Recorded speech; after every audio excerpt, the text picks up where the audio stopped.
महाराज, महाराज, मेरे कीमती हीरे चोरी हो गए। अब क्या होगा? लगता है कि ये वही चोर था जिसके बारे में व्यापारी ने बताया था। आप चिंता मत करिए महारानी, मैं इस चोर को जल्द ही ढूंढ लूंगा। असल में महाराज तो दूसरी ही चिंता में गुम थे। हीरो के साथ साथ उनकी सुनहरी चिड़िया भी चोरी हो गई थी और महाराज को ये डर सता रहा था कि अब चिड़िया के जाते ही उनकी किस्मत पलट जाएगी और सब कुछ बुरा होने लगेगा। वो सभी सिपाहियों और मंत्रियों को तुरंत सभा में बुलाते हैं और उनसे कहते हैं, चाहे कुछ भी हो जाए, मुझे जल्द से जल्द उस चोर को ढूंढना है। जितने भी सिपाही हमारे पास महल में मौजूद हैं, उन सबको गांव में भेज दो और उस चोर को ढूंढो। वो मेरी एक बहुत ही कीमती चिड़िया को भी ले गया है और मुझे मेरी सुनहरी चिड़िया वापस चाहिए। सुनहरी चिड़िया का नाम सुनकर रानी चौंक जाती है। जैसे ही सब सिपाही चोर को ढूंढने में लग जाते हैं और महाराज सभा से बाहर निकलते हैं, रानी महाराज के पास आकर उनसे कहती है, मुझे तो लगा था कि आप चोर को इसलिए पकड़ना चाहते हैं क्योंकि आपको मेरे हीरे वापस लाने हैं, लेकिन ये सुनहरी चिड़िया का क्या चक्कर है महाराज? मैंने तो कभी आपके पास किसी चिड़िया को नहीं देखा। रानी, आप चिंता मत करिए, मैं आपको दूसरे हीरे दिला दूंगा और वो इन हीरो से भी महंगे होंगे, मगर इस वक्त उस सुनहरी चिड़िया का वापस आना बहुत जरूरी है। वही मेरे भाग्य की चाबी है रानी। क्या वो चिड़िया है आपके भाग्य की चाबी? हाँ, और अगर जल्द से जल्द वो वापस नहीं आई तो सब कुछ बुरा होने लगेगा। उसके आने के बाद से मैंने बस अच्छा समय ही देखा है। अगर वो नहीं आई तो शायद हमें बहुत बुरा समय झेलना पड़ सकता है। महाराज की बात सुनकर रानी भी घबरा गई। नहीं महाराज, आप ऐसा मत सोचिए, सब कुछ ठीक हो जाएगा। अगर सब सिपाही उसको मिलकर ढूंढेंगे तो चोर हमें जरूर मिल जाएगा।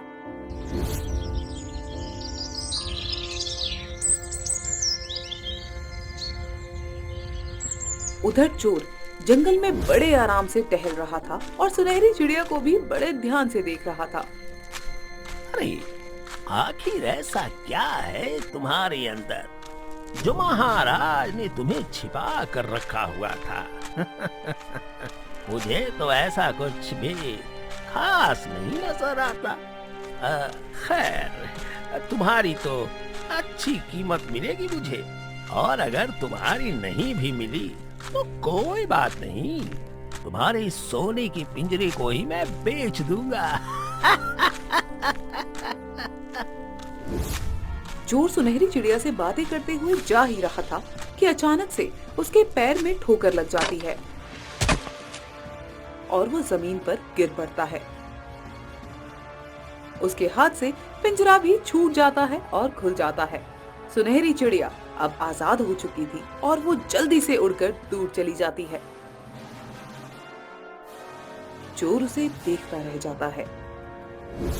ओफ, ये चिड़िया तो मेरे चंगुल से भाग गई।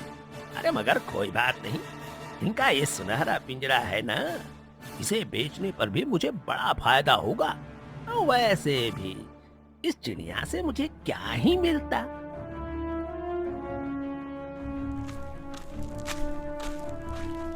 चोर अपनी मस्ती में गांव के बाजार में हीरो और सोने के पिंजरों को बेचने चला जाता है।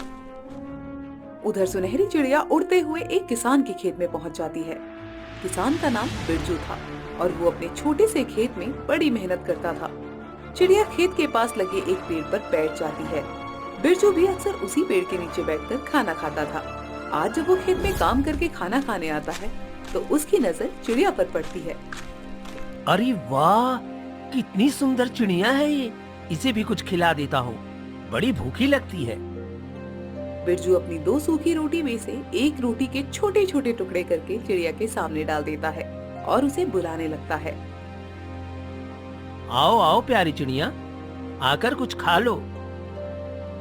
बिरजू के प्यार से बुलाने पर चिड़िया उसके पास आ जाती है और बैठकर रोटी खाने लगती है। बिरजू भी अपनी बची एक रोटी खाकर फिर से खेत में काम करने लग जाता है। शाम तक कड़ी मेहनत करने के बाद जब वो घर के लिए निकलता है तो चिड़िया भी उसके पीछे पीछे चली जाती है।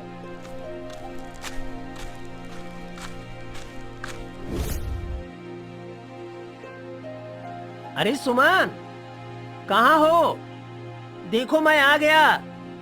और लगता है मेरे पीछे पीछे एक छोटी मेहमान भी आई है।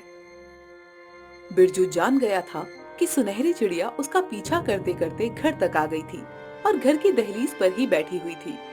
बिरजू की आवाज सुनकर सुमन बाहर आती है और चिड़िया को देखकर बड़ा खुश होती है। अरे कितनी सुंदर चिड़िया है ये, ऐसा लगता है मानो सोने की हो। इसे देखकर तो लगता है कि बस देखते ही रहो। सच कहा सुमन तुमने। दोपहर में मैंने इसे रोटी के टुकड़े खिलाए थे, शायद इसी वजह से मेरे पीछे पीछे आ गई। ये पक्षी और जानवर बस प्यार के ही तो भूखे होते हैं ना। अच्छा कोई बात नहीं, आप अंदर आइए और मैं उसके लिए कुछ गेहूं के दाने और पानी रख देती हूँ, वो भी खा लेगी। फिर आप उसे खूब प्यार करना। बिरजू घर के अंदर चला जाता है और सुमन सुनहरी चिड़िया को दाना पानी डाल देती है। बिरजू एक गरीब किसान था और उसके पास जमीन का एक छोटा सा टुकड़ा ही था। वो उसी पर खेती करके अपना घर चलाता था, लेकिन पिछले वर्ष फसल ज्यादा न होने की वजह से उसने जमींदार से उधार लिया था, जो वो अब तक नहीं चुका पाया था। इस वजह से अक्सर जमींदार उससे कर्ज वसूलने उसके घर आता था। आज भी जैसे ही बिरजू खाना खाकर बैठता है, उसे बाहर से कुछ शोर सुनाई देता है। बिरजू, जरा बाहर तो आना।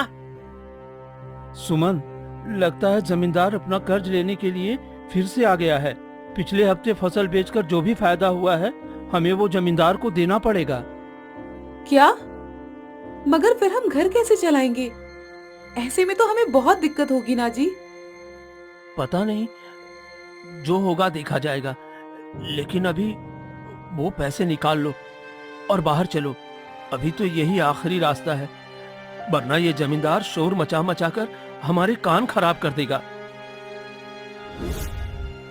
बिरजू घर से निकलता है और पीछे से सुमन भी आ जाती है, लेकिन आज जमींदार गुस्से में नहीं बल्कि खुश नजर आ रहा था। बिरजू ने जमींदार को पैसे देते हुए कहा, ये लीजिए साहब, आप क्यों आए? मैं बस आपके पैसे देने आने ही वाला था। अरे नहीं नहीं, ये पैसे रखो बिरजू। और हाँ, आज मैं तुमसे कर्ज लेने नहीं आया, बल्कि मैं तुम्हें एक खुशखबरी देने आया हूँ। क्या खुशखबरी? कैसी खुशखबरी मालिक? तुम्हारा सारा कर्ज माफ हो चुका है बिरजू।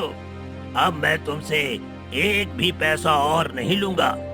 ये सुनकर तो बिरजू फूला नहीं समाता, लेकिन उसे कुछ भी नहीं समझ आ रहा था कि ये चमत्कार हुआ कैसे। क्या? मगर ऐसा कैसे मालिक? बिरजू, आज पूरे 10 साल के बाद मेरे घर में एक पुत्र का जन्म हुआ है। आज मैं बहुत खुश हूँ, इसलिए मैंने सबका कर्ज माफ कर दिया है। ये लो, तुम भी मिठाई खाओ। जमींदार बिरजू को मिठाई खिलाकर चला जाता है और बिरजू और उसकी पत्नी की खुशी का तो कोई ठिकाना ही नहीं रहता। सुमन, सुमन, सुना तुमने? मुझे तो अपने कानों पर यकीन नहीं हो रहा है। हमारा सारा कर्ज माफ हो गया। अब हम जो भी कमाएंगे वो खुद पर खर्च कर सकेंगे। भला इससे अच्छी बात और क्या हो सकती है? हाँ, सच कहा आपने। अब तो मैं कल से आपको खूब अच्छा खाना बनाकर खिलाऊंगी। ये आज का दिन हमारे लिए किसी होली दिवाली से कम नहीं है। दोनों बातें कर ही रहे थे कि तभी उनकी नजर सुनहरी चिड़िया पर पड़ती है, जो उनके घर के आंगन में लगी तुलसी पर बैठी हुई थी। उन्हें उसे देखकर बड़ी खुशी होती है। सुनिए जी, मुझे तो लगता है कि ये चिड़िया हमारे लिए शुभ है। इसके घर में आते ही हमारा कर्जा माफ हो गया, वरना ऐसे चमत्कार की उम्मीद तो हम सपने में भी नहीं कर सकते थे। सच कहती हो तुम सुमन। अब हम इसका भी खूब ध्यान रखेंगे। इसकी वजह से हमारी किस्मत पलटी है। बिरजू और सुमन घर के अंदर चले जाते हैं।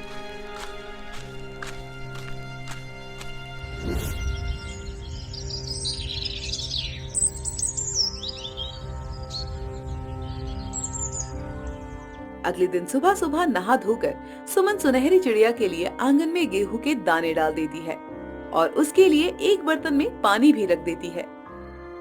ये लो प्यारी चिड़िया, अच्छे से पेट भर के दाना पानी खा लो।